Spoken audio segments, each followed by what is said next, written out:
You are about to witness history in the making.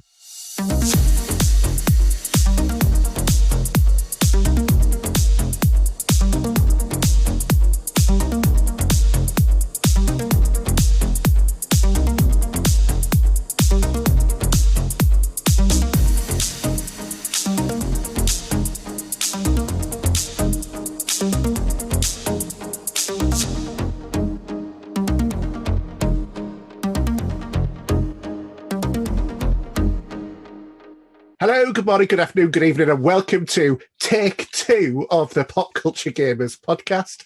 My name is Hayden, and I am joined this week by Mark. Welcome, Mark. Unfortunately, Steve couldn't be with us because we're recording early, and this is show number 113, and it's a Thursday, and it's 8th of April. Hi, Mark. Hi, how are you doing? Hi, Hayden. I'm good. Yeah, how are you? We're having fun here. Yeah, we have, because I said take 2 because this is our, well, it's more than take 2. It's probably about take 4 of us trying to get this podcast recorded tonight, because we've had moments of us with various different funny faces being pulled on screen and being paused for a couple of minutes at a time and all of that sort of thing. Rebooting routers and God knows what else. We've been on to Skype, we've been on to Zoom, we've been on to Google Meet, and we're back onto Zoom again. So we're zooming all over the place. Let's not move anything. Yeah. Yeah, it's sort of like sometimes the internet is a bit like old analog TVs when you had an indoor aerial, and you know, that sort of like Mr. Bean, not move, just keep still. Yeah, it is a case of just turn it off and turn it back on again. Yeah, exactly. So the reason why we're doing a show early this week is because on Sunday, for my sins, it is my 50th birthday. Which happy birthday. Thank you. Which my wife wants to sort of like make a big thing of. I don't, because as far as I'm concerned, I am a 28-year-old man who was being captured and been my mind has been transferred into this body of a 50-year-old wreck. Oh, tell me about it. So that's sort of like where I am about my birthday. Not looking forward to it at all. And I can't even have a big party for it. So no, I wouldn't have gone as old as 28, to be honest, but there we are. No, that's probably just me. 28 was an all right time for me, so I'm all right with 28. But, that's fair. Yeah. So, Mark, what have you been doing this week? Well, I worked a couple of days over Easter weekend. I worked on Saturday and Monday. So even though I normally work Saturdays and Mondays now, Monday was a bank holiday as well. So we had quite a couple of very busy days, all in all. But then off for the rest of the week until Saturday again. Yesterday we went to the Endowment Museum. Do you know it? I've heard of it. It's only about 20 minutes, half an hour from where I live. We've been annual members there for years, ever since my kids were babies. It's a fantastic place, but it just happens to be in that time. It's where they started filming the repair shop. So in one of the big barns they have there is now permanently the repair shop set. So you can, when they're not filming, you can go and have a look and see all their respective benches laid out. But not go repair your stuff, though. No, they don't do that. That's all carefully selected by the BBC and the production company. As much as people think you can just take your stuff down there, you can't. It has to be. You have to apply through the BBC. But it's a fantastic place. They were filming yesterday, so they were all there. They don't allow you very close when they're filming because I guess more than anything, it's probably for sound, just to try and keep all the sound just what they need. Yeah. But yeah, you can see them from a kind of slight distance, all there, just fixing the stuff. The barn doors tend to be shut most of the time, but people like Dom work outside, so you can see them working there, and yeah, it's cool. But the place itself is beautiful. It's I don't know how many acres it is, but it's got to be at least 30 or 40 acres, partly wooded, partly just grassland, and a lot of it is made up of these historic farm buildings, barns and cottages, all sorts of things like that, that they, if they're due to be demolished, they take them down from anywhere in the country, it seems, piece by piece, and then move them to the Weald and Downland and rebuild them. You'll have seen it, even if you see it on the repair shop, you'll have seen it before that, because the place itself is used, or has been used quite a lot in film sets and TV sets, because it is laid out as a small sort of village town. Yeah. Which it's amazing. I mean, an annual membership for about 80 or 90 quid, you can't go wrong, really. My kids and I go there almost monthly in normal times, pretty much monthly. Oh, good stuff. And a bit of gaming. That's been my week, really. A little bit of gaming. Yeah, oh, well, that's good. Mine, I've been off this week Nice. on annual leave because it is so different sitting at the same desk and not working as it is sitting at the same desk and working. Yeah, a bit weird, really. Yeah, it is actually. Yeah, having to remember, oh no, I don't log into my work stuff. I can actually play a game now. So I've been doing a little bit of that. As my gamer score sort of shows, because I've got exactly 10,000 gamer score as of this moment. This month. Very nice too. That's crazy. And we're on the 8th of April and you're on 10,000 already. And I've also completed a couple of games on PlayStation as well. Got platinums on there. Wow. I don't know how you find the time. Well, I've been off. Yeah, true. So, it's it's part of my get to 500,000 by the end of the year. I don't know whether or not I'm going to have the legs to maintain it, but it's a steep order, 120,000 in a year. I know that some people can, do that with who are single and, don't have jobs or other responsibilities and that sort of stuff. But when you're a married man, a school governor with a job and trying to, a parent and also trying to, do that as well, it's a challenge no matter how hard or easy the games are. So very much so. Indeed. Puts my gamer score to shame. Well, I mean, the only reason why I ever started on it was because I think I got a bit sick of people going, younger people going, oh yeah, your gamer score, what are you, 6,000-7,000? And when you turn around and say, no, 420,000 gamer score, and that's just on Xbox, they're a bit crazy. I know. I just love to see the blood rush out of the face when when they've got their 30,000 gamer score and they think that they're big I am. Yeah. Funnily enough, though, you suddenly they are all we're not worthy. But it's just a bit of fun, isn't it? You do these things. You do. I enjoy playing games. I enjoy playing a variety of different games, and if it just happens to get gamer score, it happens to get gamer score. But the theory is the idea of achievements was to get you to play games sometimes in a way that you wouldn't normally play them as well. Actually not just working through the story or what have you, or replaying as well. I think you're probably benefiting from that system more than me, certainly. Yeah.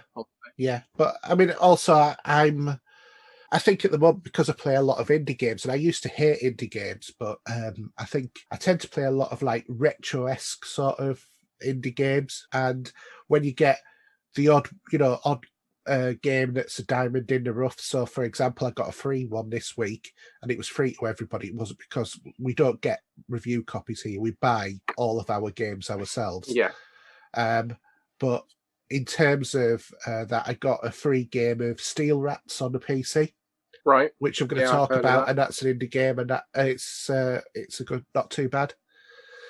So anyway, shall we go on to our gaming this week? Sure. No longer a dream, but a reality.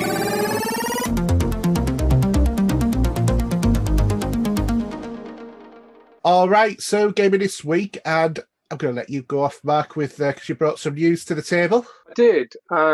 There just a few little things. There was an update to PGA 2K21 this week.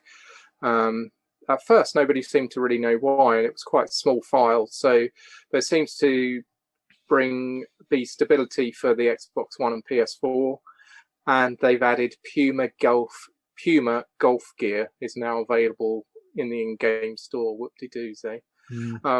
Actually, and even on as that, a fan of the game, I'm not that excited. And Actually, the Masters actually begins today anyway. on that, I picked it up this week. Really? Well, yeah, because you were talking about it with Steve, so I thought I think I might pick it up because the last golf game I bought was Rory. It's not in. It isn't on Game Pass, is it? No, because NBA 2K21 or is it 2K20? I think might be on one of the 2K NBAs is on Game Pass. Yeah, but it was on sale this week. It was £16. Yeah, it's a bargain. So I picked it up. We'll have to have a game. Yeah, definitely. I'm still playing it. I didn't play it Sunday morning. I played Football Manager on Sunday morning. But I'm still playing it every week. It's it's very, very good. It's the 2K21 NBA that's on Game Pass. So I'm surprised it isn't on Game Pass, to be honest. Well, there's still time. Yeah. And that's, I guess, the update and the Puma golf gear may be to do with the fact that it is the Masters this weekend. It begins today, I believe. And have you heard of a guy called Liam O'Brien? Yes, he's the disability cricketer, isn't he? He is. He's an English disability cricketer. And they haven't been playing, obviously, in lockdown, it seems, because he's been challenged himself to be I don't know whether he's going to be a professional or what, but he's learnt a game. And he picked Madden NFL. And in 14 months in lockdown, he's trained himself to be the best in the UK. He's officially now an esports best in the UK at Madden, and he's in the top 100 in the world now. And he's only 22 years old. He can't play cricket, so what do? You play games. But he plays one game. I drop my hat to him because me too. Yeah, well done. But apparently, he didn't even really like American football before.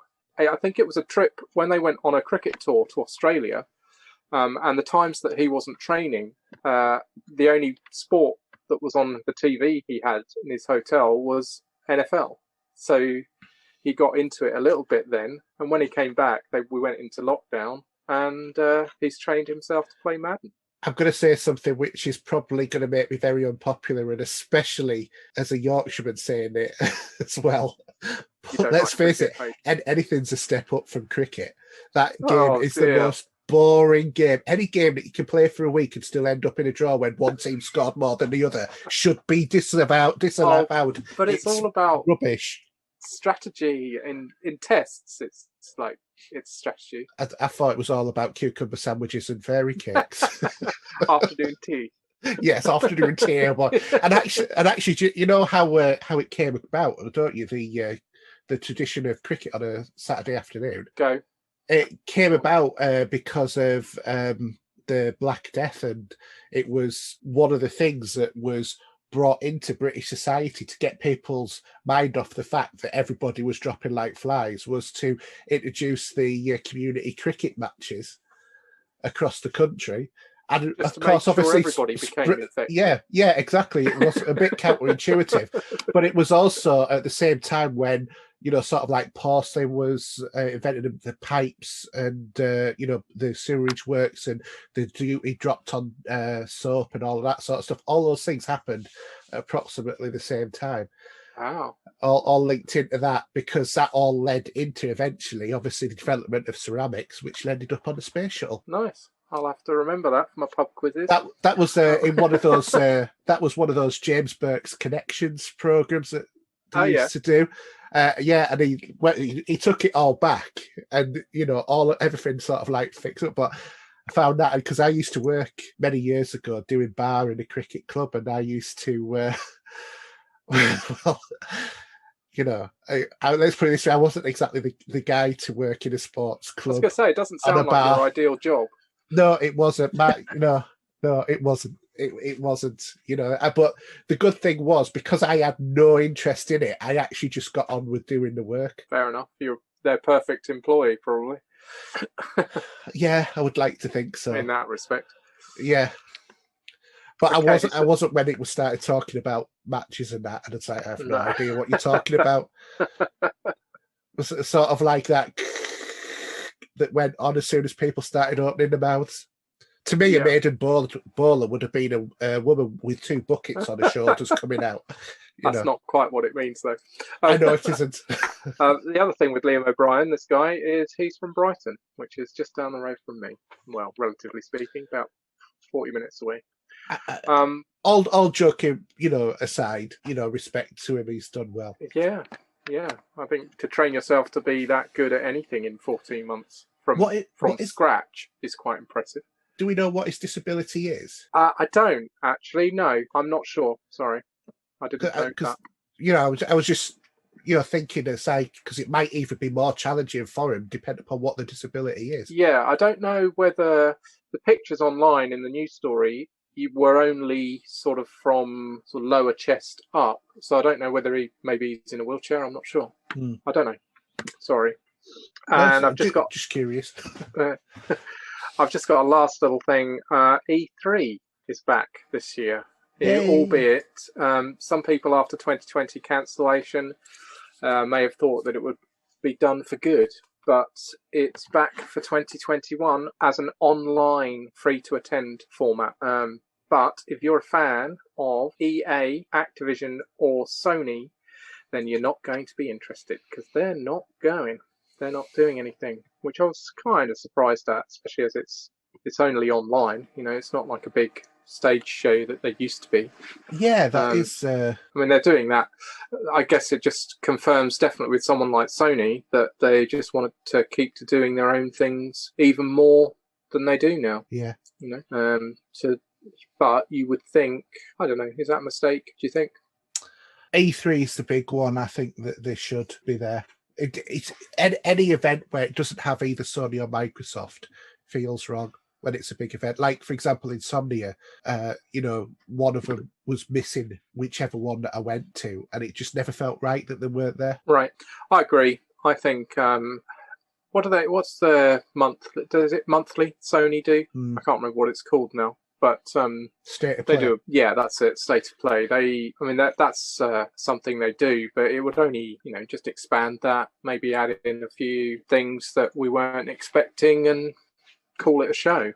That's what I would be inclined to think if I was them. I think they're, I don't think they're going to win any fans by not doing it. I can't understand the logic of it. No, me neither. No, me neither. Especially when we've had such a drought of, anything. Yeah. It's such a major event. It doesn't make sense, but I know it's a lot, just geographically, it's a lot more involved for you. But I went, not last year, but I went to EGX in 2019. And, that's reasonably represented by all parties still. You see, EGX I was actually gutted with because they moved that back to London, didn't they? Yeah, which is easier for me, but not for probably a majority of gamers in the UK, I would say. And anybody north of the wall. Yeah. So, it isn't convenient because the only way I would, really be looking to get to London would be by train. So that would cost me about £130 round trip. Yeah, which is, that's quite an undertaking as it is. To get to Birmingham would have cost me 15-20 quid in petrol or diesel. There's a big difference there, Massive, and it's just such a stupid move that they've done because there was nothing the matter with the NEC. No, when it moved to Birmingham, I still went. I went 2 years in a row to Birmingham. But for me, I can't remember which tickets I was getting then. I think I was getting. I like to try and go Thursdays and Fridays because it isn't as busy, and you tend to. It's still busy, but it's not as busy. So I think I was finishing work on a Wednesday night and just having. No, I don't think I was even having any dinner and just getting in the car. Mrs. came with me, I think, as well. And shooting up to Birmingham in the car, we left the kids with the in-laws. And I did that so that we were there on the Wednesday night in a hotel, and my wife went shopping for a day, and I went to EGX. So, cost me money both ways, but yeah, it was definitely the way to do it, because that way that you could be in the queue. I'd get early access ticket as well, and you'd be in the queue for when the doors open, basically. That it's a good. I still quite enjoy it. I saw Steve's friend Glyn, who you've met, I believe, haven't you? Yes, yeah. When I went, Curry went on the first time that I met him.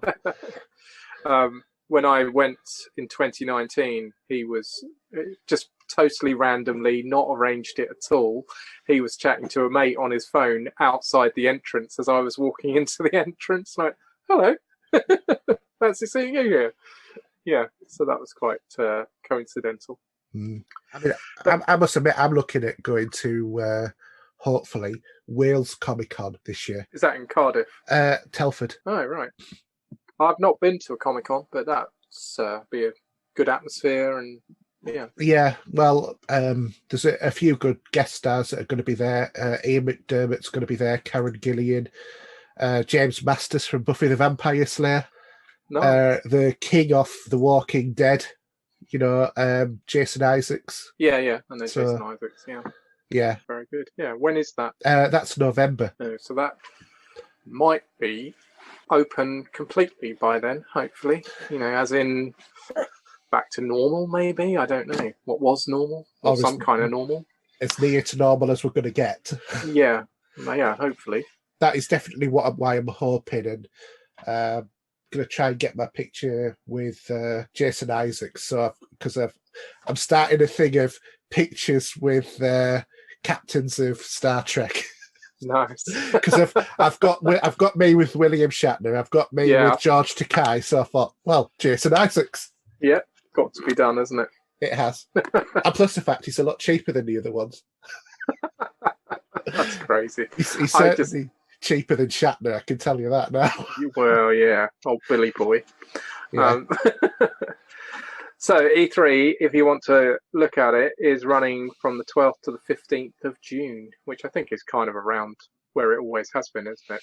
I think so. That second week of June time. Yeah.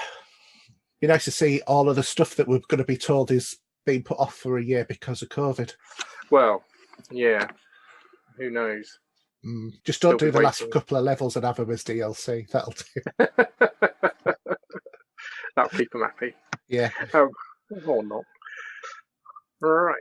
Okay, so new releases then. We haven't got many. We've got one. No. And it's Saga Frontier Remastered on the PC, PS4 and Switch, which is available from the 15th of April. That's it. Do you know anything about that? I don't know. I know it's a remaster. That's about it. Fair enough. Fortunately, on Epic, however, there's some good stuff. So from now up until the 15th of April is 3 out of 10 Season 2. And then from the 15th of April to the 22nd of April, we have 3 games. We have Deponia, we have The Pillars of the Earth, and The First Tree. Very good. Yeah. Add them to your account. Why not? Exactly. You might as well. So what have you been playing this week, Mark? Right. So I have been progressing my career through Wreckfest again. I quite like this game. It's just nice not for it. I mean, it is quite simmy once you get into it. It is quite realistic. Well, I'm not sure about the handling so much, but I mean, you look at your Forzas and your rally games, which this is a kind of combination of hard asphalt tracks and dirt tracks, and you kind of, everybody sort of looks at the graphics and things like that. Graphically, this is just fine. It's not going to blow you away, but it's not ugly either. It's fine. But it really does kind of get that racing element perfect, and the fact that it's partly designed to be smashing people around as well, literally. It just adds a bit more fun, and I find it really, I'm really starting to get hooked into it big time. The only thing, there's a couple of things that are I'm still not sure about, and that's the whole kind of upgrading of your vehicles, of your cars. It doesn't. It's almost like it doesn't seem to be necessary, and I don't know whether that's. I've been through a couple of rounds of the championships and events now, and I've touched it a little bit through the first round, and I haven't really been back to it yet. And I don't know whether that's because I would notice a massive difference if I did go back to. You win upgrades as you win championships, but if I did go through the upgrades and apply them to my car, maybe I would notice a massive difference. But at the moment, I'm not needing to. I find if I can get through a race and finish in the top 3, you kind of win most of your championships that way, and you can always replay them anyway. But I'm really enjoying it. Really still recommend this, especially as it's on Game Pass. It's an absolute, no-brainer, I think. If you are okay with that whole getting smacked about, kind of half the time it's intentional by other racers. I've not tried it online yet, so but I imagine that's just chaos. But I'm sure it'll be brutal online. but at least in part it's meant to be chaos. True. And the other game I've played actually a few hours of today is Outriders. Now, you and Steve had quite differing opinions. Yeah, we did. This. In the sort of bottom line was differing opinions. Now, I will start by saying I'm not really into Gears of War. It's never really, for such a massive Xbox franchise, I've never got hooked in by it. And Outriders, that's the game it reminded me of most, I would say. Yeah. Even almost in the sort of in the settings. Some of the settings you're in looked even a bit Gearsy. I also got a little bit of elements when you get to that you end that first, what do they call them, tiers, do they? Yeah, tiers. When you get to that's a bit Diablo-esque. Yeah, and I also, once you get into that, there's like that hub section, isn't there? Yeah. And you go down, I've rescued Jakob, and you go down the steps from there. That almost felt a bit Destiny to me, that hub where everybody's running around. And I also got, with the weapons and things, a bit of a mood of Halo as well. There's an element of Bungie in there, I think, definitely. Did you feel the bit of Anthem as well? It's sort of like the environment. I haven't played a lot of Anthem. I've played it a little bit, but I do. Yeah, you do get that with especially in that section where you encounter the storm, then you're in all the vegetation and stuff. And I've seen that in Halo as well. I can't remember which Halo it is now, but there's a level where you're going through, and I think it's where you first meet Prometheans, and you're in like a forest. Very much that feeling. I thought it did feel actually a little bit dated in that respect, going with that, because there was a lot of it you kind of seen, maybe not exactly before, but you'd seen things very similar in games that you've been playing for 10 or 15 years. Yeah. The cover mechanic, I don't know. I'd rather it didn't have it, if I'm honest. Rather it would. I know you play games, and like one of my favourites, Ghost Recon. I'm pretty sure in that you just duck behind, or it does it automatically. I don't know. It's so automatic when I play it now, but it should be automated somehow. I think it should be incorporated into. But don't you feel control rather than pressing a button? Don't you feel that was just literally, here's this code for a cover mechanic from Gears, copy, paste. Yeah, but why can't you just duck behind? Why can't you just crouch behind something? Yeah, that's what most games do nowadays, isn't it? I think Gears doesn't, but I think it's also like the Division as well. But it seems to not do it as well as the Division does it. No. But I think it just ruined the flow of the game completely for me. And as much as you have to think about it, it becomes annoying as well, I think, to have to do that, especially to get out of it in order to move on. I think graphically it looks okay. It's, and like Steve said last week, I'm just probably reiterating some of the points we made last week, but it needs some colour, doesn't it? I mean, it's really kind of almost monotone in some respects. Yeah. And the other thing that got me, and I've put it in the notes, is red versus blue, because, and that was, do you remember that old Halo series? Oh, but God, that was another, that was another point. But it really does make me think, what are they thinking in games like this, where all the enemies are wearing the same colour? there's nothing natural about that at all. And in this day and age, why can't they just be armored dudes with a gun? Why do they all have to be kind of similar colors or even similar? I don't know. It's probably just from a programming perspective, you're reusing the same assets all the time. I think it's a design, isn't it? It is that just. But it costs money to develop the different color schemes and everything to produce so many different variations. But you must be able to write a code in that just you have a sort of palette of 5 different colors, and you just randomize it on each. Yeah, I mean, I was playing Nier. I don't know.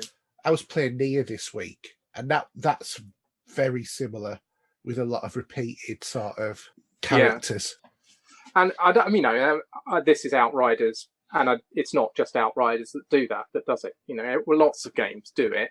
Yeah. But I just find, I think that in this day and age, it should be better than that. I think Ghost Recon's do that. The Division, all games reuse enemies. But it's a shame that they can't mix it up a bit. Destiny, Gears, you name it. Yeah. They all do it. But yeah.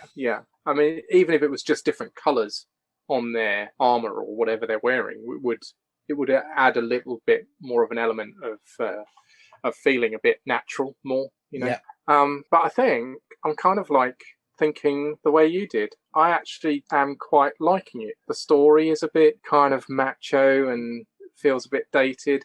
Yeah. But I'm quite liking actually playing it.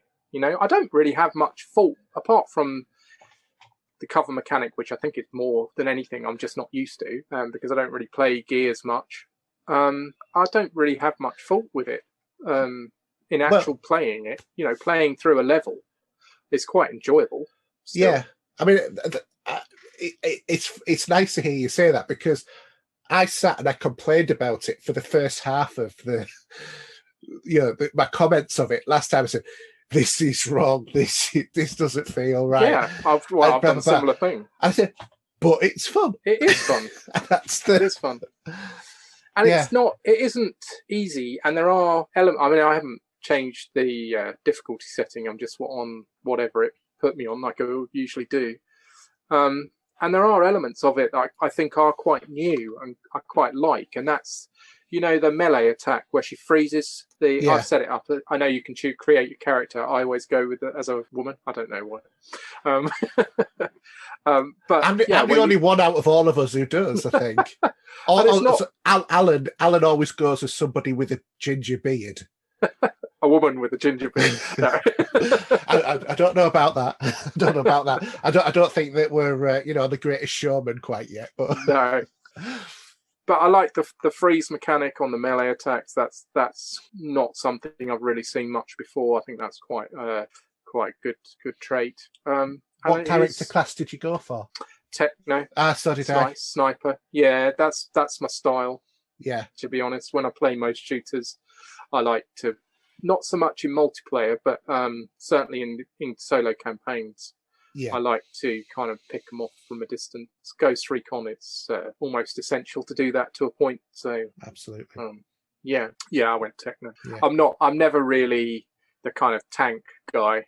I think Borderlands as well does a similar thing, doesn't it? A lot of games do it, if I'm honest. Yeah. Although in Destiny, I'll be a hunter.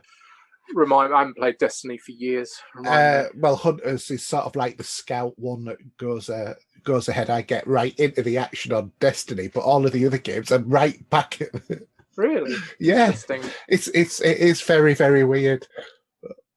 But it's just however you choose to play, isn't it? I guess whatever you're comfortable playing.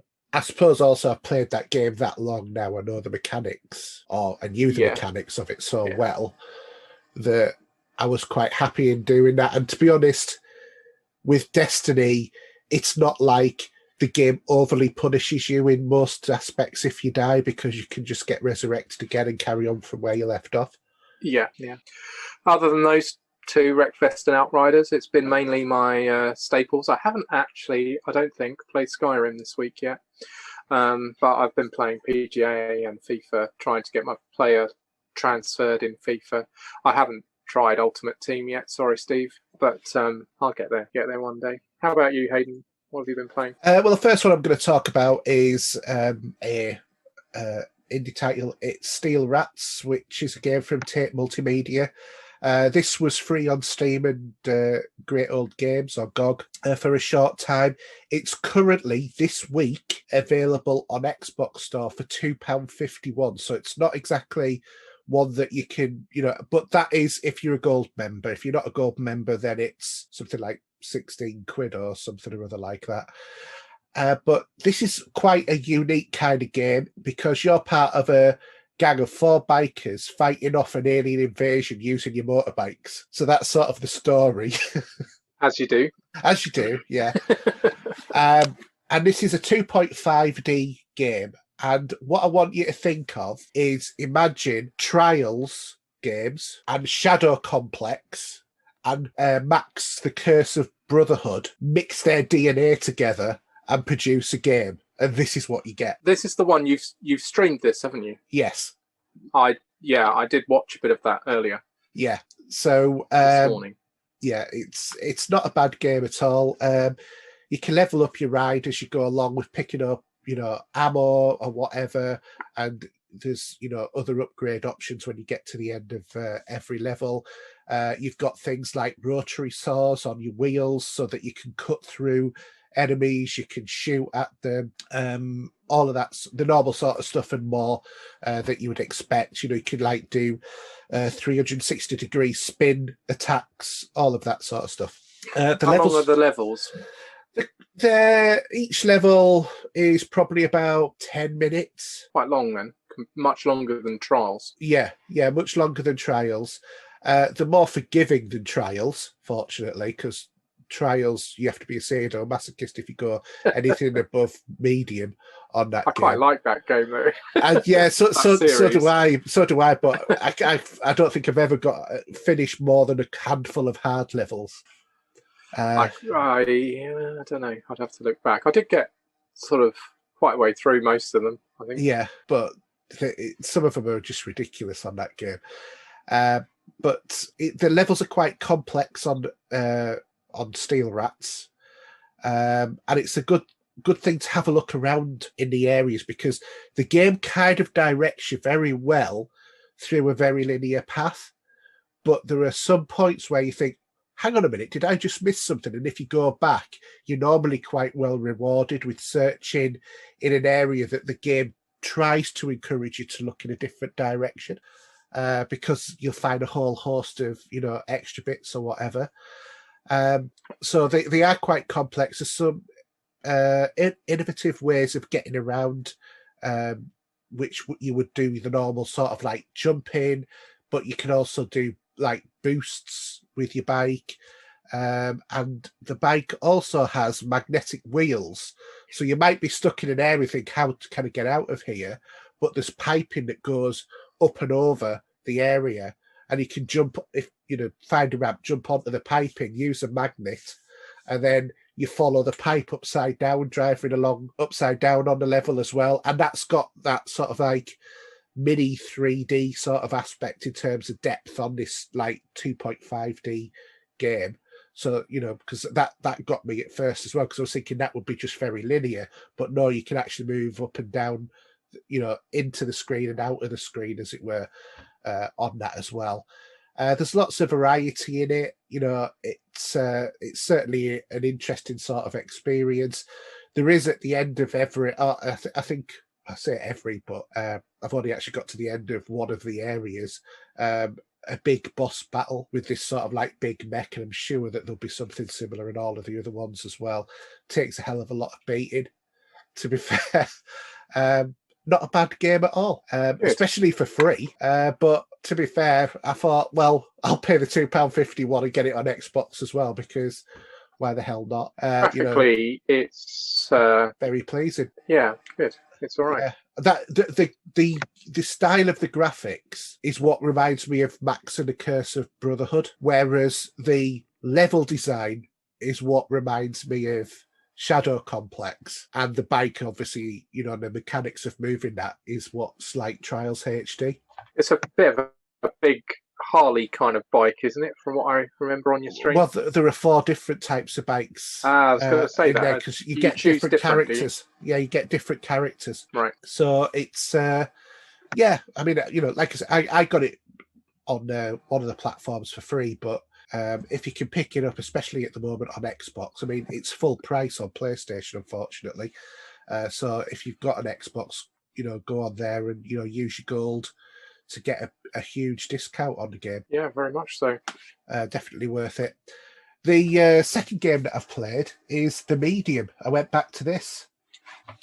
Have you played The Medium? No, I don't think I have. Right, this is a Game Pass game, and it's got this really unusual sort of mechanic in the fact that there are two worlds which are rendered at the same time, and your character is in both of them. And as your character walks in one world, they'll walk in the other in the same way. Right. And it shows you both of them on screen at the same time as well. And one's in like the real world, and then the other one is in this like hellish world where there's, where I've just been in terms of the game. There is like this young girl who's had her arm chopped off and is obviously dead, but she's like some sort of like ghostly apparition sort of thing, who's sort of trying to guide you in this monster that's walking around, but the monster also has an impact on the real world as well. Yeah. And you have to swap between the two worlds in order to be able to progress through each level. But what is really, really fascinating about this, and I didn't notice this because I played it on Xbox at first, and I played it on my PC, and the game carries over from the Xbox to the PC. But when I loaded it on my PC, I've got IQ on my PC. So do you know what that is? No. Right, so Corsair, the manufacturer, they produce a range of RGB stuff. So, for example, my keyboard is a Corsair keyboard. I'm just going to show Mark this, but this flashing thing that is down there at the moment. I see it. And you can see my Disco Inferno PC in the background. Yeah. So that's all controlled by software from Corsair called IQ. Right. And what it does is it has occasionally templates for existing games which changes the lighting effects on your rig. So what this does is when I'm playing a game, the keyboard lights up in different ways and in different colours. Right. And so does my PC. And I never noticed that until I played it. Obviously, I wouldn't notice it. But I only noticed it when I went onto the PC and started playing, and it's actually really quite atmospheric. The fact that you can see, suddenly, because there's a lot of brown in this game, and the lighting effect on my keyboard and on my PC suddenly went from the sort of like blue and purple or pinky colour that I've got my PC set up at the moment to having this brown and white colour. Wow! And the keyboard goes utterly nuts as well. It's like, I mean, because every individual key is lit separately on my keyboard because it's hundreds and thousands. It's a Corsair K95 Platinum, which is like their flagship sort of keyboard. And anyway, it just looks amazing what they've done in terms of that IQ, because I've not really noticed that many games where it's taken over to such an extent, but it's such a nice sort of effect. So if anybody's got a PC with IQ, excuse me, expect your PC to suddenly start acting very odd in terms of its lighting if you've got RGB on it. But very nice touch. The other thing I would say about this game is it's well worth investigating, especially if you're really a big fan of the horror genre and you like games like Resident Evil, Evil Within, all of that sort of stuff. It's actually what I'm surprised Steve hasn't played. I was going to ask, actually, has Steve played it? If he has, he's not told me he has. No. But it's certainly, I would have thought it would have been one that would have been high on his priority list. Yeah. Because it's an enjoyable game. It's only about 8 hours, I think. I don't think it's massively long, but I'm going to definitely complete it. But what I've just found out is if you like Deliver Us the Moon on Game Pass, the science fiction one, that's leaving Game Pass on the 15th, so I need to get that completed. Yeah, well, think of the gamer score and you know. Well, funny enough, that's exactly what I was doing.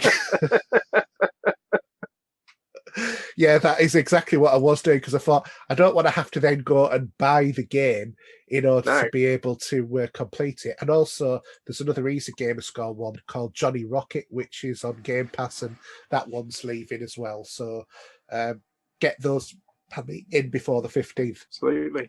I'll put it in my diary. Mm. But I don't. Do you like horror games, Mark? It isn't really my genre, no. And it's not to say I wouldn't play one, but it isn't something I gravitate to, really. Well, maybe have a look at this one, because it's quite fun. Yeah, I will. It's definitely different in terms of its delivery, but it is very linear as well. Right. I don't have a problem with linear games at all, because if it's open world, I can just get, magpie syndrome. Oh, something shiny over here, I'll go over there. Don't we all? Which is sort of one of the reasons why I don't like Skyrim or Fallout, because of just that. I would just be wandering forever. I actually thought that was a criticism I had of Outriders as well. It's the fact that it is very linear. Yeah. It kind of gives this initial premise of being a bit open worldy when, spoilers, but when you land on that first planet, you could easily think then that it is an open world game, but it's not. But it's the path you're going down is very narrow, really. It's lots of Anthem corridors is the way to describe it. Yeah. Yeah. And I also thought the section where you first go, I can't remember what the world's called, but when it's very dark and you've actually dark on the screen, and you're in that kind of death campy kind of place with the trenches. Well, that was one thing when I did the first mission that you do after you get to the hub. Right. You have to go to some place underground. Have you been there? Yeah. You have to open up. You have to get to the end of a room, hold the position, and then come out of the room. Yeah. Now, I was playing it. Jacob. Yeah, I was playing it, and I could not see the characters. No. Because it was so bad. Yeah. So I just changed the gamma on it to get more brightness. Within the game, you did that. Yeah. Yeah, I didn't, but you are, if you're kind of with, like you had the sniper rifle, even if you scope them, you're guessing where to shoot and I think over a distance where the weapon would be effective. I don't think that's very good design, really, that you can't even see your target. But that's where, because it's too dark. That's where changing the gamma, the gamma is a good thing to do. Yeah. I do sometimes do that actually in games, but I hadn't. I just stuck it out and finished it. But it is in the trenches part before you get to the hub. I think it is the fact that you had to clear all of the enemies before you could progress. I thought was a bit poor as well, because you could quite easily have just run straight through that, sprinted straight to the end of the level without really shooting anyone. Yeah. Because on the default difficulty setting, they don't really shoot you enough to kill you. No. So, but you can't do that because you have to take them all out before the blockade opens up. Yeah. And you can move on, which I thought was a sort of compromised design, really. Which was fine. But still fun. Yeah. Yeah. Weirdly. Yeah. Despite its faults. Like you said last week. Anyway, I was going over old ground. So, yes, that was my gaming week this week as well. So, with that, we'll go over to movies, TV, and streaming. In quest of a better life.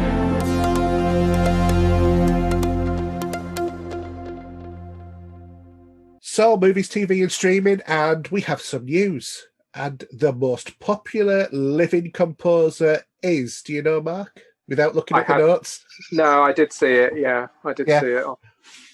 And I think it's, thoroughly deserved, in my opinion. Absolutely. So the most popular living composer has been identified as John Williams for the 4th year running as well. So he's still alive. Well, yeah, I mean, when you look at the movies. He's done Star Wars, Raiders of the Lost Ark, Jurassic Park.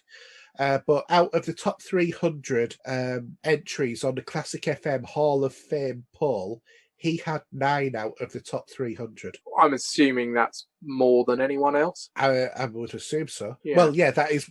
Yeah, well, certainly out of the ones that are alive. Well, yeah. Otherwise, he wouldn't have won it. Yeah. But so in the top 300, they must have all been alive, though, right? I don't know.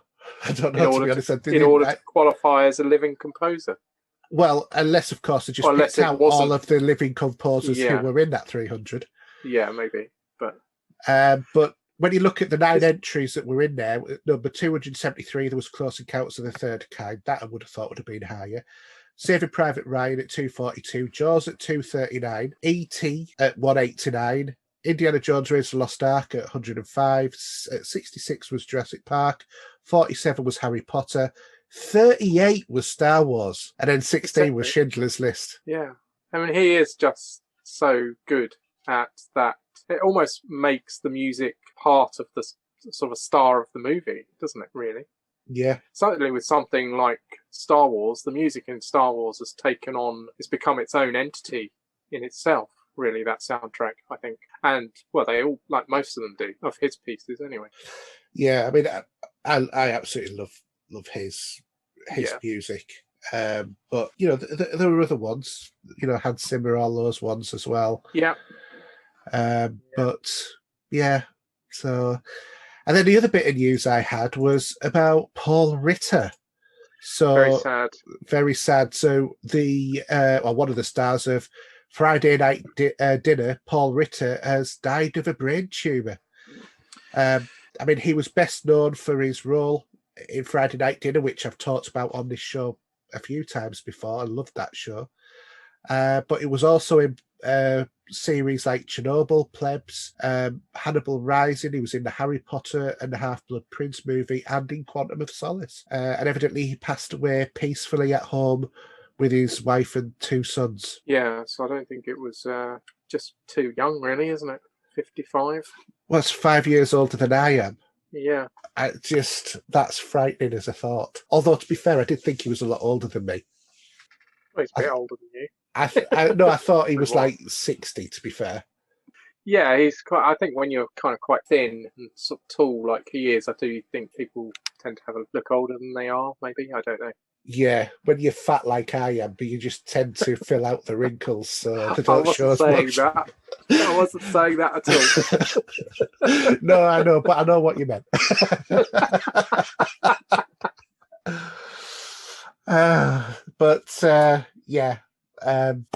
Well, it's such a crying shame, because if they do another series of Saturday Night Dinner, Friday Night Dinner, it's certainly not going to be anywhere near as good without him and his great line, which was always "shit on it." Yeah, shit on it, indeed. Thoughts with his family, huh? Yes. So great shame, another actor gone, but the world goes on. So do you want to do the Blu-ray DVD charts? I can do that.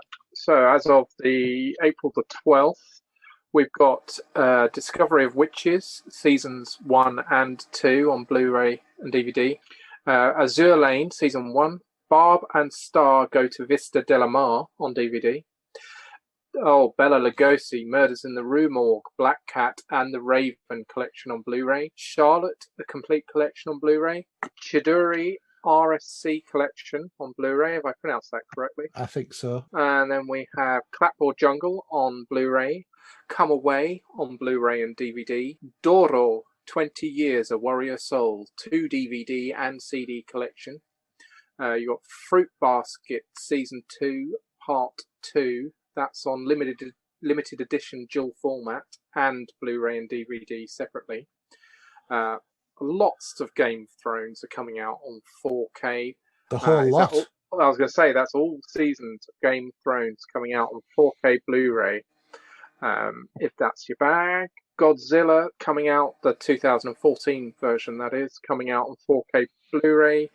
Headhunter on Blu-ray. Hetalia World Party Collection, seasons 5 and 6 on DVD. House of Cruel Dolls Blu-ray. Jules Verne's Rocket to the Moon on Blu-ray and DVD, Meatball Machine on Blu-ray, Shrunken Heads Remastered on Blu-ray and DVD, Silent Action Limited Edition on Blu-ray, Super Intelligence on DVD, Tales from the Urban Jungle, Brute Force and the Naked City Limited Edition Blu-ray, The 800 on Blu-ray and DVD, The Frightened City on Blu-ray and DVD, and Smoogie The Secret in the Attic on DVD. Did you want to do the charts, Hayden? I will do, but any there that are tickling your fancy? I know you're not a big movie or that sort of person. I've always meant to get more into Game of Thrones than I ever did. I don't I've watched the odd episode here and there and quite enjoyed what I saw. It's just I didn't pick it up at the beginning. So it's something I've kind of mean to go back to and start from the beginning, really. I think, obviously the people were disappointed with the way it finished, but that was the general impression I got from fans I know anyway. But I don't know that I would, I don't really do physical media, as you know. So, but yeah, that's something I might have a look at. I must admit, there was a sale on Zavvi this week, and for Arrow movies, buy one get one free. So I've ordered a couple. I've got coming the Car, Videodrome, Future Shock, the 2000 AD story, and 12 Monkeys, all from Arrow Video. So quite looking forward to those arriving. Yeah, very much so. 12 Monkeys is that's the Bruce Willis. Bruce Willis, yeah. Good movie. I love the Car as well, though. That's a real old classic. Have you seen that one? Yeah, no, I've not seen that. Like about a car that is hell-possessed, trying to kill someone. That's Stephen King, isn't it? Is it Christine? Carrie, Christine. Can't remember which one it is. It was made when Jaws was the most successful movie of all time and all that. I can't remember if it's. I think it's Stephen King. Yeah, I think it's Stephen King. I just can't remember whether it's Christine or Carrie. People are going to be. Carrie was sacrilege, but Carrie was Stephen King, wasn't it? Yeah. I almost bought Carrie actually because that was one of the ones that was in that on the Arrow videos. But I thought, no, I'm going to go for 12 Monkeys. Yeah, good shout. Yeah, but I'm sure that Steve would go ape at that. But he's bum. Nice. Anyway, going on to the Blu-ray DVD charts. At number 5, we've got a re-entry of Logan's Run. That is a classic. Michael York. I know, right? him of Cabaret. Yeah, amongst many other things. Yeah, also Austin Powers. Yeah, that's right. Well. Yeah, and the Four Musketeers. Yeah, I used to love those movies. Musketeers. Do you know what? There's a lot of re-entries and new entries in here because we've got number 4 is Thor, a re-entry. Number 3 is An American Werewolf in London, and I bet that is in every way helped by the fact it was a buy one get one free on Zavvi. That is the original movie. That is the original, yeah. That's a good. Yeah, that is a good movie. Yeah, that was on the Arrow offer as well. Number 2 new entry is Soul, which is the new Disney movie. That's number quite 1, good. Which is the same as last week, is Wonder Woman 1984. Yeah, it's everywhere though, isn't it? At the moment, Wonder Woman. It certainly is. So, do you have anything to talk about TV and movie wise, or in terms of what I've been watching? Yeah, not a great deal, Hayden. Sorry. Okay, fair enough. I'll tell you about a couple of ones I've been watching. So, what have you been watching? The first one I've been watching is Cuckoo. Have you ever heard of this? Is it new? No, it's about 5 years old. It's a comedy starring Greg Davies from The Inbetweeners. Yeah, Taskmaster. Yeah, all that. And Very Helen funny, Baxendale from Friends. Yeah, it was one of Ross's wives. Cold Feet as well. Yeah, indeed. And basically, they're the Thompsons are a middle class sort of family who has their whole world sort of turned upside down when their daughter returns from Thailand or wherever it was with her new husband called Cuckoo, He's absolutely cuckoo, to be quite honest. It's a good name for him. It's just one of those really funny situation comedies. The whole show changes after the end of season 1 because there was a reshuffle in the terms of the cast. The daughter got changed as an actress, and the character of Cuckoo actually got killed off. But his son came in instead, who ended up being a love interest for Greg Davies' daughter, the same. So she was in love with the father and then the son. Oh, and weird. the son is played by Taylor Lautner from Twilight Saga. Yeah. But it's just a good sort of like BBC to British comedy. Where are you watching this? I'm watching it on Netflix. Right. But obviously you can, get it in other places as well. But definitely worth a watch is Cuckoo. Quite like Greg Davis. So, and Helen Baxendale's, she's done easy on the eye things. Yeah.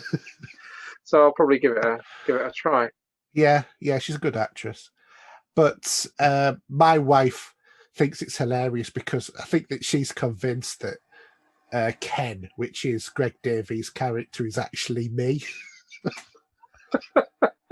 Because a lot of the things of sort of like faces that he pulls or whatever, I think that she thinks that the BBC has been secretly spying on me and copying a lot of the stuff that how I would react to stuff. Which is quite amusing because sometimes I watch it and think, oh my god, that is exactly how I would have handled that as well. I think Greg Davis does that whole kind of put out character very well. Yeah. And I think that's partly why he's so good in Taskmaster as well, as the Taskmaster. Yeah. Very, very funny guy. His stand-up I recommend that. Oh yeah, I watched that on Netflix. It was really good. Yeah. Really good. It's funny, yeah. So, anything you want to add? I don't think so. I'll see if I can. I'll work on that for next week. If I'm back next week, I'm sure you'll be back. If you want to be, you'll be there. All right. So, in that case, then let's move on to our listener questions. John, what's happening to us?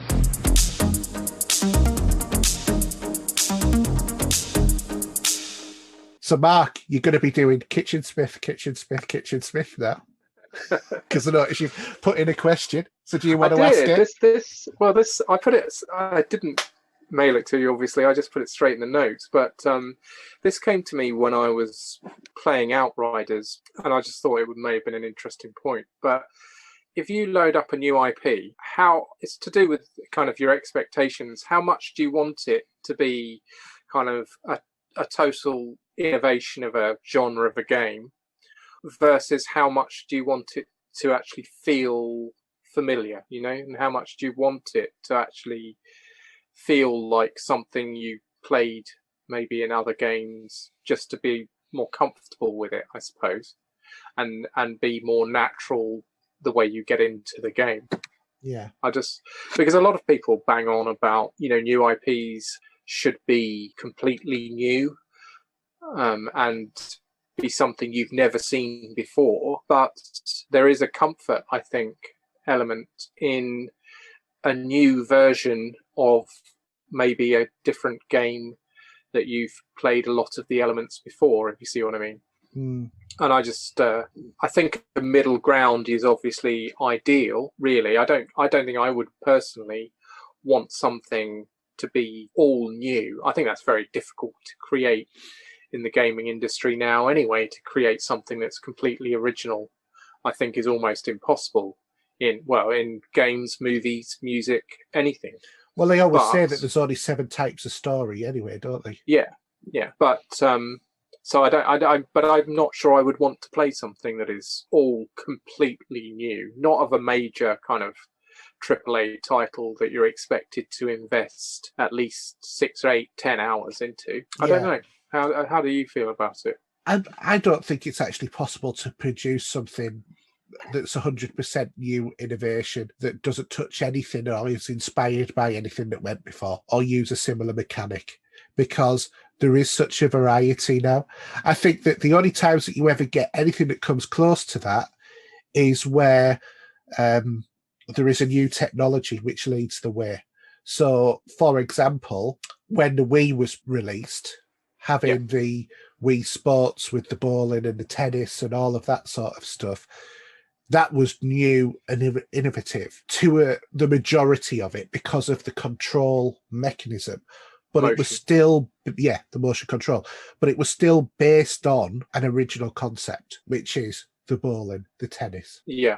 So true. even then, they couldn't get away 100%. So, it's like now you say, well, okay, we'll go some sort of super futuristic thing.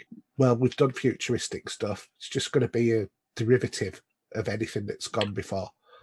But that's not to say that creativity isn't dead, because it's about how you stitch in the new with the old. And, games like Outriders is a perfect example of it actually stitches together a lot of mechanics. It doesn't doesn't do very good versions of them, but it stitches them together in a quite nice tapestry. Yeah. And it, like you say, it is elements. Outriders, it is elements of several other games put together, which on the face of it, looking at it like that, should be quite boring and quite dull. It doesn't have a very good color palette. It looks good, but it's not spectacular graphically. The gameplay is lots of things you've seen before that other games have done as well, if not better. And yet, altogether, it's actually quite good fun. Yeah, it's the old cliche of the sum is greater than the whole is greater than the sum of its parts. Yeah, definitely. So, yeah, that I would. Sorry, go on. No, I was going to say with the whole. You're mentioning the Wii, which I agree with you. That was probably the biggest innovation in terms of controls, certainly, that we've seen for a while. But would you apply that to something like Kinect, which failed, obviously? But why did that fail when the Wii was so successful? And also something like VR, Well, VR isn't really... I don't think it's taken off for Sony like they would hope. They were hoping it did. I don't know. I don't know, because they're doing PlayStation VR 2. Yeah, second iteration. In terms of Kinect, let's go for Kinect first off. There's when we say Kinect, we mean Kinect 1 or 2 or both? Well, both, I guess. I mean, okay. I thought Kinect 1, I don't think really worked well enough. No, I think Kinect 1 didn't have the processing horsepower and had the thing of you had to be 2 meters away from the screen, which immediately in modern houses cut out half of the people who were probably going to buy it to be able to play the game. I mean, I used to remember when my son was really small and he was playing Connectimals on it, and then saying, "You'll have to stand back, but I want to stroke it." No, you have to stand back to stroke it, and all of that sort of stuff, because he was too close to the screen and he was wanting to touch the screen rather than do the gestures to stroke the animal on the screen, which is what he needed to do. And he was, because of his height and all of that, where the sensor was, he was too short to be able to be picked up. So I think that in terms of the Kinect technology, while it is fantastic, and when it works well, it works really well. When it doesn't work well, which was more of the time, it just didn't work. No. And the most innovative thing in the Kinect technology was actually the audio. Yeah, I agree. The mic was quite good. Yeah. Whereas VR, I maintain that VR will always be more of a niche than a mainstream. And the reason why I say that is because 3D TV, everybody went, oh, 3D TVs. We're all going to have 3D TVs in 10 years' time. Can you buy one now? I don't think you can. I think you can buy TVs that can still show in 3D, but they don't really sell it as a feature. No, because nobody wants it, because nobody wants to wear the glasses. Well, they're not really. I mean, our new releases prove they're not really. Nobody's releasing 3D Blu-rays anymore. 3D DVDs, not in the mainstream anyway. No, nobody's interested. I'm guessing, but it's mainly old titles. It's although they still do it for the odd ones. Like I think that there was one for Rogue One and stuff like that. Right. But it's effectively as a medium more dead than normal Blu-rays in terms of buying. And I think it's all down to the fact that people didn't want to wear the glasses, and you can't share the experience, because if you've got 6 people in the room and you get 4 glasses, are you going to spend another 200 quid on getting another couple of glasses? Yeah. And you had to be within a quite tight range in order for it to work, and there's a lot of ifs and buts. If you get it so that you can just look at it and it's 3D, that's a game changer. That is the point when 3D becomes something to be worthwhile. VR, again, very much a solitary thing, has more drawbacks than 3D TV, but incorporates the motion control from the Wii, the technology, a variation of that. And, there's a lot of good VR games, but I think part of the problem with them is the tethering. So I know you can get Oculus 2, the Quest 2, Quest 2, I mean, you can, it's not tethered and all of that sort of stuff. I accept that, but for the first gen VR headsets, they were all tethered, and I know just from playing myself, I was desperately frightened about moving around because I didn't want to get too close to the wall to whack a mirror or knock a ornament off or whatever. I think that's the big reason why I've not got any kind of VR headset at the moment, is because in my house, especially with the kids around, I don't really want to be that shut off from my surroundings. Apart from the fact that you could, like you say, walk into something, or you're not aware of where you are, you're also not connected to where you are at all, really, in the real world, outside of your VR world.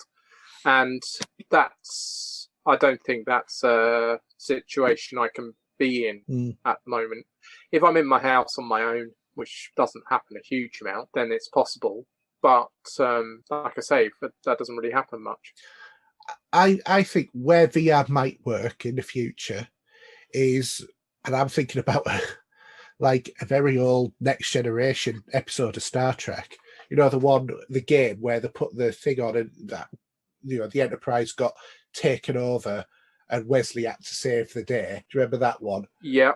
I think when you get something that you can put on that's light on your face, doesn't go over your eyes, and just beams the information straight in, and you don't have to move, and it's all sort of like thought controlled, that sort of VR, when we get to that point in the future, I think might be a innovation that people will take to. Yeah, possibly. But I think it is the disconnection for me that is ruining it. I know some of them have now, you can flick it to an external camera, can't you? I believe on the screens now, which that's a good idea. But especially if you're wearing earphones or headphones as well, you're just completely shut off, really, aren't you? You need to go to a designated places. I know they were talking about setting them up in shopping malls and stuff where you'd go almost like a new version of a games arcade, I think that's where VR would thrive more than it is at the moment. Yeah. But then again, with the COVID situation, would you want a headset on that's had somebody's sweaty face on at the moment? Yeah, difficult. Yeah. Okay, let's go on to Jason Toon's question then. He's asked, with the end of lockdown on the horizon, what geek-related things are you excited about doing the most? He's saying that I doubt I'll be able to go to Comic-Con this year. Well, you might be able to if you go to the Wales one, because it's in November, end of the year. Maybe have a meet-up there. But I'm really keen to get back to the cinema and the new retro gaming shops that have opened. So what about yourself? I will definitely, I think it's EGX. If that's on this year, that's usually in September. So if that is on, then I will almost certainly try and get tickets for that, I would say. At least one day anyway. What else? Yeah, shops. It's weird, isn't it? We haven't been to shops or going out for something to eat, cinema. I was actually going to say, when you were talking about 3D, that my main experiences of 3D movies have always been in the cinema. I saw Avatar in 3D in the cinema. That was pretty amazing, and others as well. But yeah, just that kind of elements of normal life, you know. Yeah.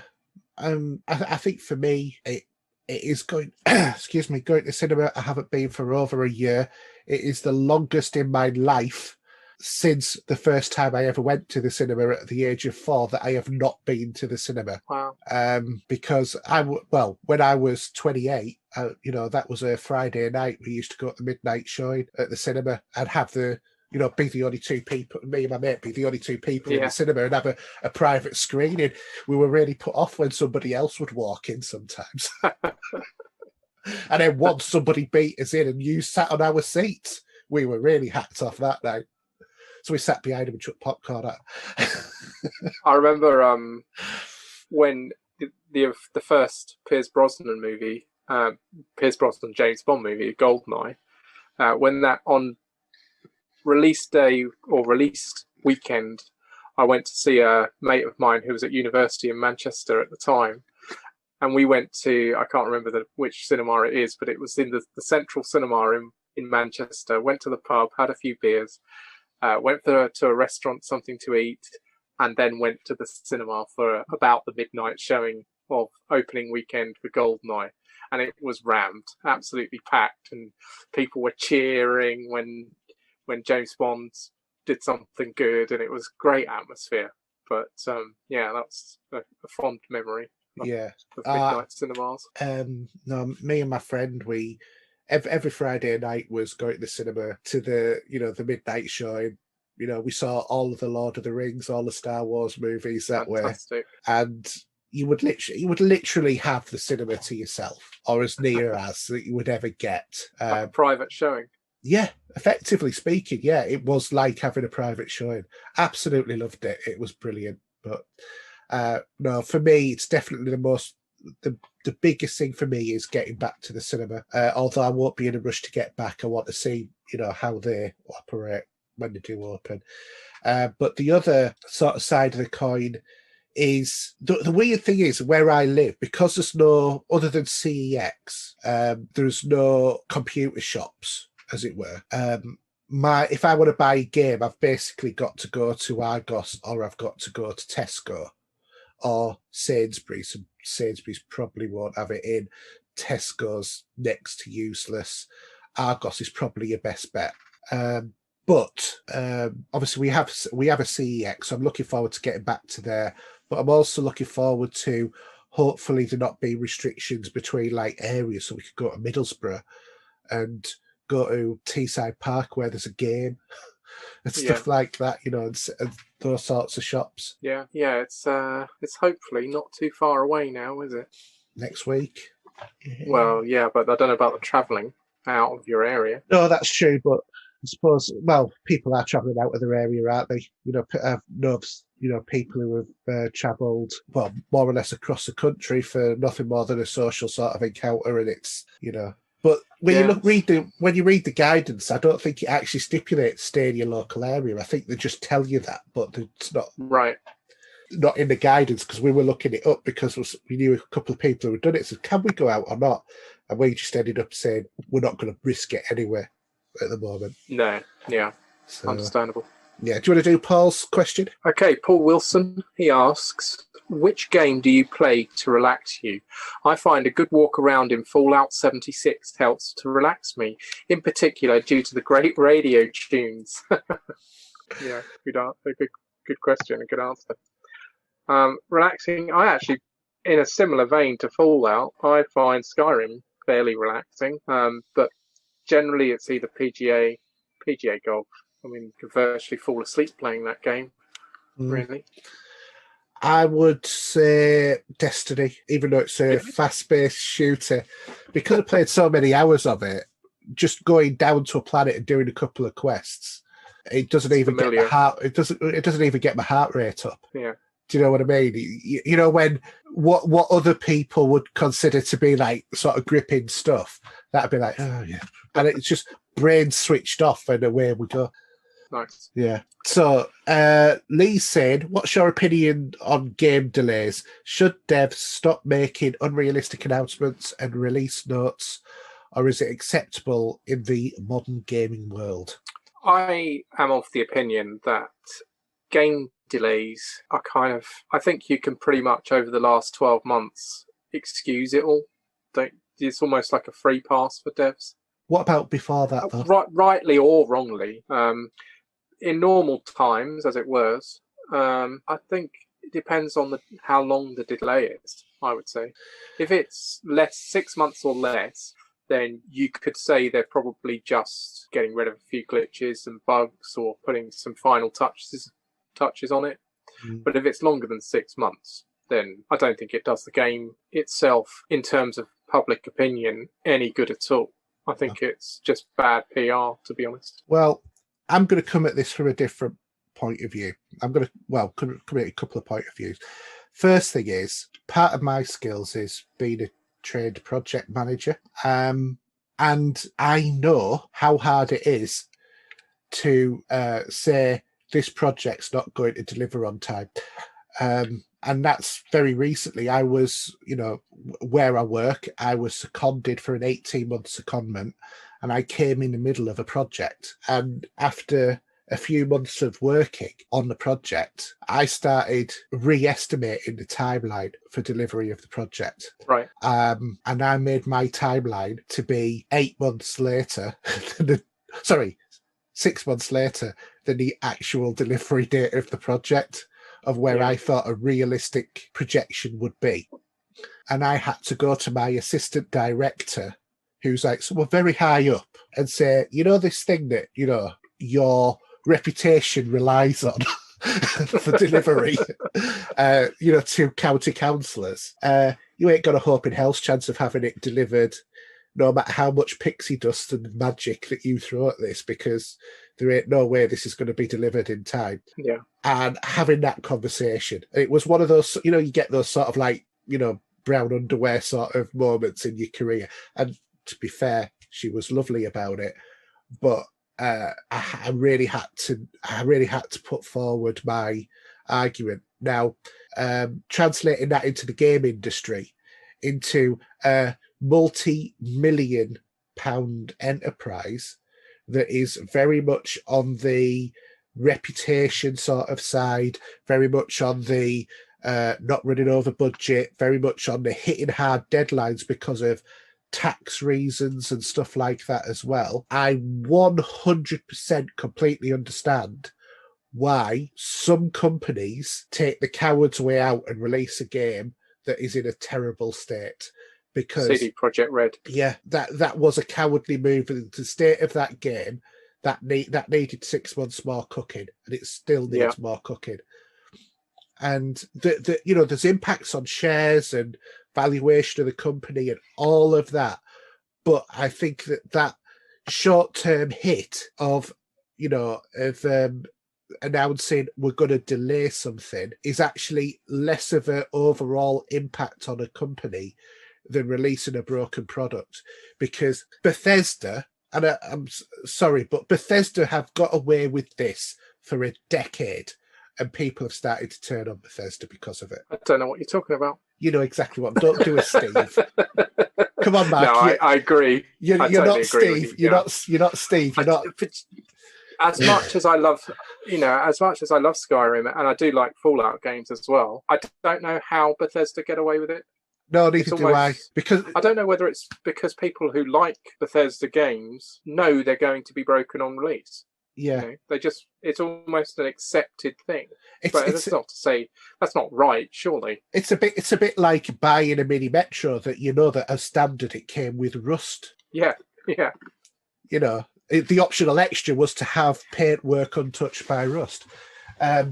Whereas, it's like Bethesda, I don't know how they got away with it for so many years, but everybody's turned, and look at how quickly people have turned on CD Projekt Red, because there was a point where, that company was like dropping out, golden eggs in terms of what the way that people went on about it. It's like they were the perfect company, and people. I think the Witcher 3 built them up and gave them a great. They handled the DLC very well, and people love that game. For some people, it's, I've, as someone who loves Skyrim, people say to me, "Oh, have you tried The Witcher? Have you tried The Witcher?" And yeah, I've played Witcher 3, and I did quite enjoy it, but I still prefer Skyrim. But we all have our own likes, don't we? But I think in the long term, that's what's hurt Cyberpunk, because The Witcher 3 being such a successful game made people's expectations for Cyberpunk massive, especially when the hype for it built up so early as well. Yeah, I mean that's a problem. In terms of Cyberpunk, I've not seen the issues with Cyberpunk. I've been PC Master Race at high end, not seen any of these issues at all, because I've got the raw processing power to just carry on regardless, which is, I'm speaking from a position of, privilege in that sort of respect, but I can understand from like Xbox One, PlayStation owners, how upsetting that would be. And for lower end PC as well, when, there's this game, you've been looking forward to it.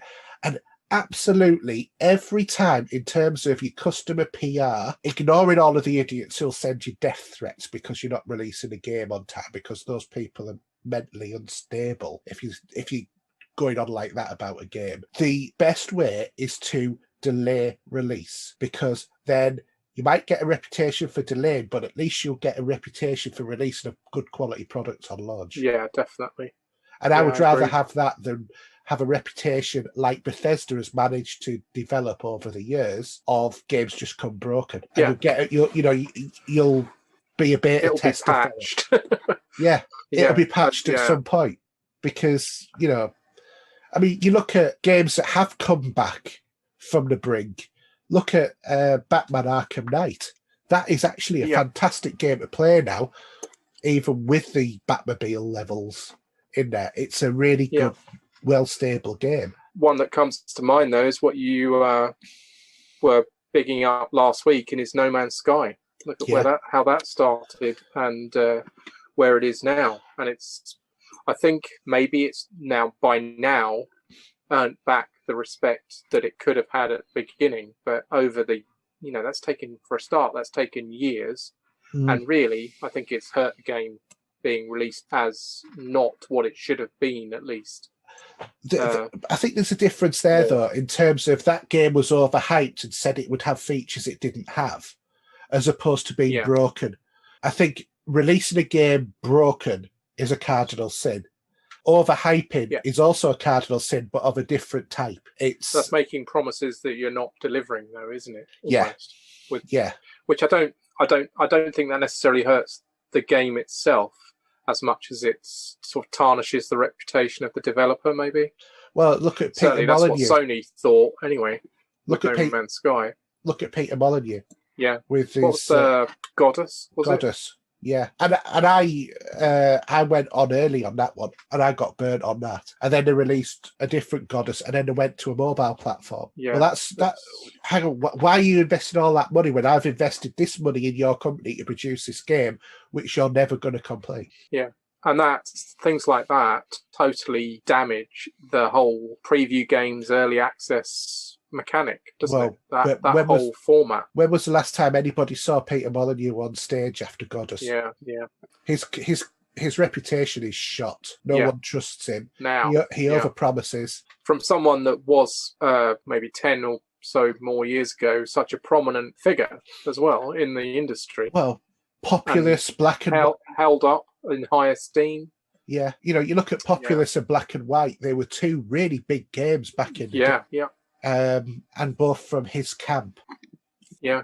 And then you make a mistake, and a big mistake, admittedly, but then you're done, aren't you? Yeah, but you have to keep your public on side, and I think that most people who are not superly obsessive or whatever are much more likely to say, you know what, we would need another 6 months on cooking this game to accept it. Yeah. I think more people will accept it. Yeah. So I'm going to do Craig's, because I think Craig, this is one that you'll enjoy asking. Yeah. Craig Cole's question. If you had unlimited gaming time, what game would you love to really dive into? I've always fancied EVE Online, just scared I will never want to leave. and he has a bonus question. What happened in Hayden's life to warrant his dislike of Skyrim? It's a bloody amazing game. Skyrim playthrough is needed, Hayden. That's what he's saying. All right. Have you completed it? Well, all I can say is my gamer score card currently shows Skyrim as 780 gamer score. Yeah, I did. I actually thought you might have had more than me because I'm not much of an achievement junkie, but I've just had a look and I do have more than you. I have 940. I might have to rectify that. But you go ahead. I won't be bothered. I'm not. I'm serious. I'm seriously not bothered. But right, Skyrim. Bethesda. To be honest, it's Bethesda.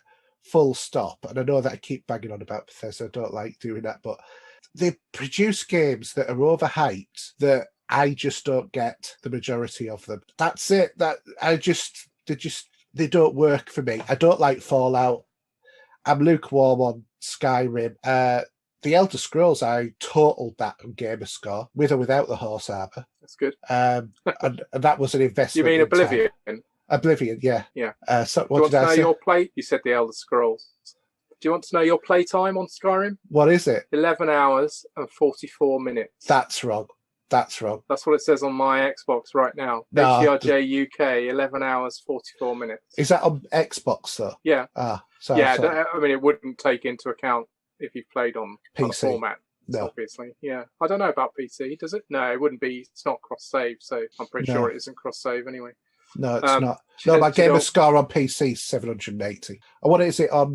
It's only about 100 or something, isn't it, on Xbox? Well, your achievements. Yeah. Let me have a look. Do you want to know what my play time is on Skyrim? 9 days and 6 hours. That's still not a huge amount, I suppose, but that's quite a lot for me. Let's look at achievements on that. I've got 65 achievements on Xbox. You have 65 achievements. I have 65 gamer score on Xbox. What, in Skyrim? Yeah, but that's on Xbox. It's not on PC. Right. Yeah, I've got 940 on Xbox.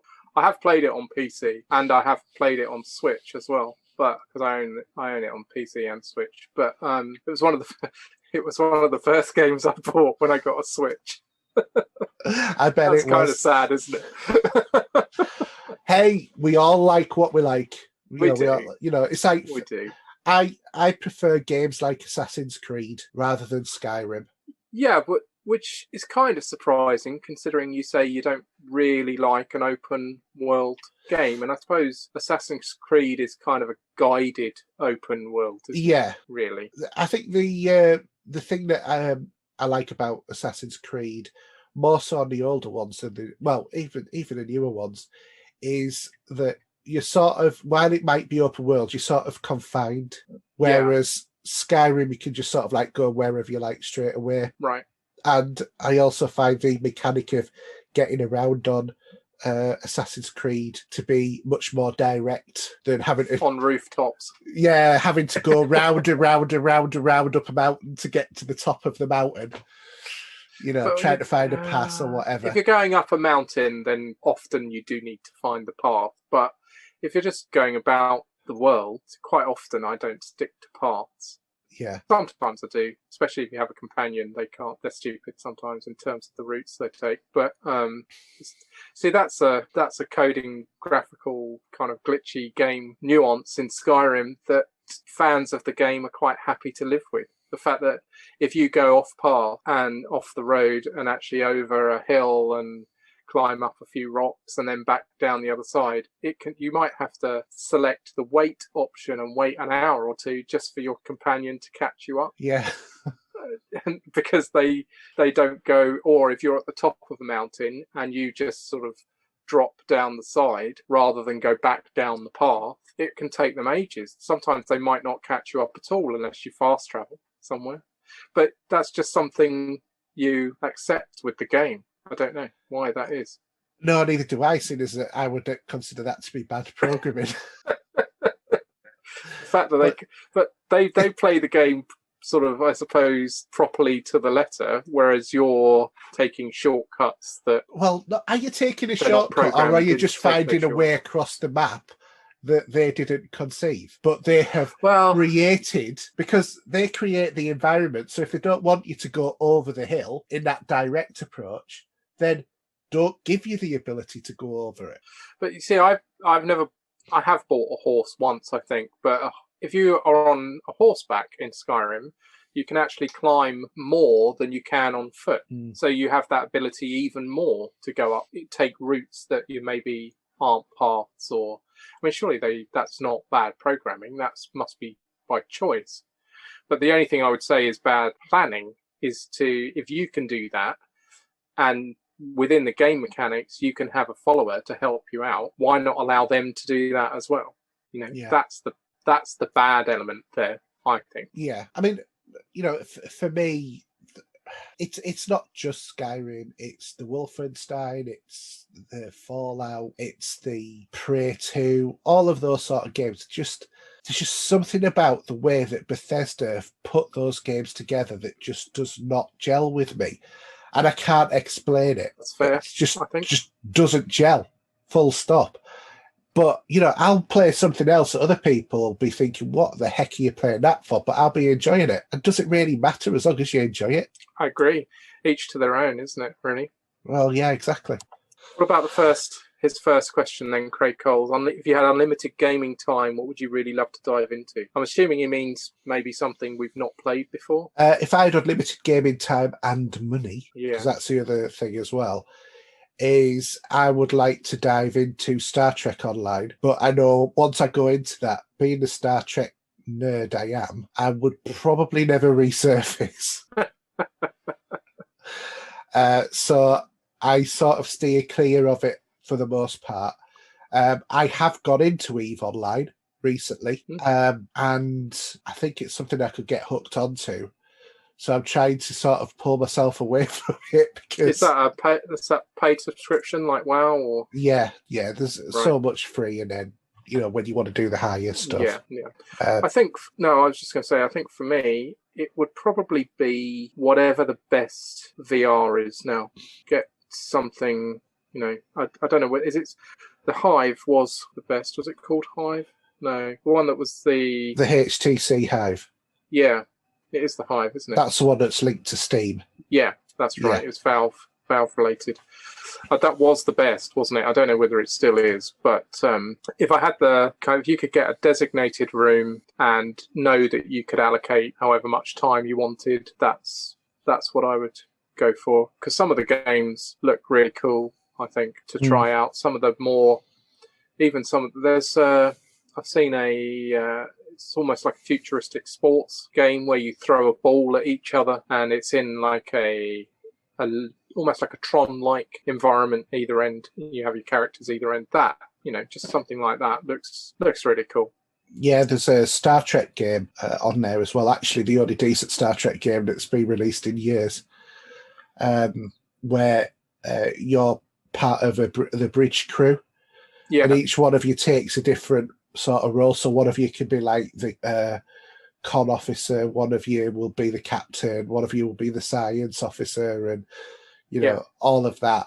And playing that multiplayer is just hilarious. That'd be really. I mean, just being in that environment, if it's well created, replicated in the game, it is, and it's next generation or the original as well. Yeah, that would be pretty amazing. And that is in VR or without VR. Yeah.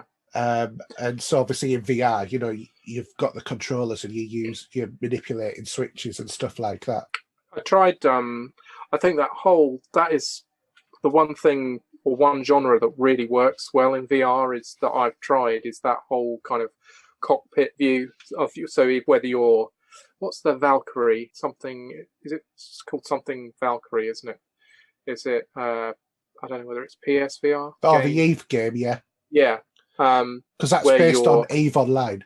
Yeah, well, that is that was great. I tried that at an EGX one year, and that was phenomenal, really good. And we tried.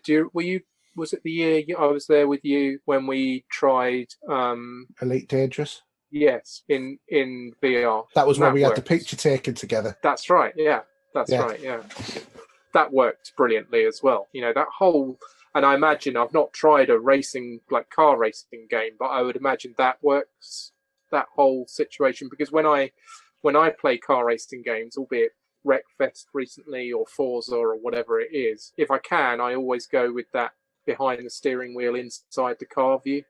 Imagine playing Elite Dangerous with that setup and VR. Yeah, that would work. I'm It's just showing Mark my Satec X52 controllers. Yeah, very nice. Which are really nice controllers, and playing games like flight simulators with those it's another level, especially if you've got VR on. Yeah, I think that's sort of genre where VR excels, I think. Yeah. The Elite Dangerous in VR is mind blowing. Yeah, just the fact that you actually are looking around you to see like other ships or whatever the situation is. Yeah, and it's going to be even more interesting because the new Elite Dangerous Odyssey, which is going to be the next massive expansion for Elite Dangerous, is actually going to not only give planets, but also first-person perspective. Yeah, that would be good. But to me, that started to take it away from the core game, which was a space combat trading game. Yeah. A little bit too far. There was a game I played like that, not particularly like Elite Dangerous, but there was a game I reviewed when Nats used to run the CGUK website. I reviewed it for him, called Carrier Command. It's a series, an old PC series. But the first level of that was an FPS, basically. And the rest of the game was quite strategic and almost a bit... Have you ever played it? It's almost a bit RTS. Yeah. You know, except you have the option to take control of individual vehicles. But the first level, the FPS level, was really shonky, and because they're not FPS, it's not an FPS game, you know? It's not what it's about. And I don't really understand why they ever did that. But it just made me think of, you saying they're going to put that into Elite Dangerous. That possibly is a bit dangerous. I don't know. Hopefully they'll do a good job. Yeah, I'm hoping so. I mean, things look okay. I've been considering going into the beta for it, buying my way in. Yeah, why don't you? You're a massive fan. But I don't know, because it'd be an experience, but it'd be one I wouldn't be able to share. So, I don't know. Would you think you'd be on NDA? I would think so. Yeah. Yeah, it's fair. Anyway, I think that's it. I think we're done. I think we are. So, do you want to give your contact details, Mark? Sure. On Instagram, you can find me as Kitchen Smith with an underscore either end of that, all lowercase. Xbox, I am Kitchen Smith. Ace Plantman does exist, but that's more my son now. I can't remember what I am on PSN. I'm going to have to look it up. I think you're Ace Plantman. I am Ace Plantman, am I? Right. Yeah. And if you want to email me, it's mark@kitchensmith.co.uk, and that's spelled with M-A-R-C, Mark with a C. Hey. So for me, on Twitter, PSN, Xbox Live, Steam, all of those sort of things, it's HERJ UK. Also, there's on Epic and Pop Culture Gamers. We have our Twitter feed for the show, which is also Pop Culture Gamer. You can look at our Facebook group. Join our Facebook group. You can look at our Facebook page. We also have our email podcast at popculturegamers.co.uk. Our website, which is anchor.fm/popculturegamers. And also we have a YouTube channel, which I'm trying to match what we talk about with videos and whatever from there. So, for example, there's some videos of this week's shows as well. And also on my own HERJ UK YouTube channel, there's a 20-minute video of me playing Thumper, which is another game which I didn't mention this week. So that's more of a rhythm action sort of game. So other than that, that's sort of it. So again, Mark, thank you for joining me at a more unusual sort of time of the week to record. And sorry we've had so many technical difficulties today. But nothing a reboot couldn't fix. Nothing a reboot and a re-recording. Thanks for having me, though. It's good to be back. Always a pleasure. And other than that, Hi to Steve, hi to Alan, and thanks for listening. And we'll see you again. So it's a goodbye, good night from me. And it's a good night from him. Good night. Cheers, guys.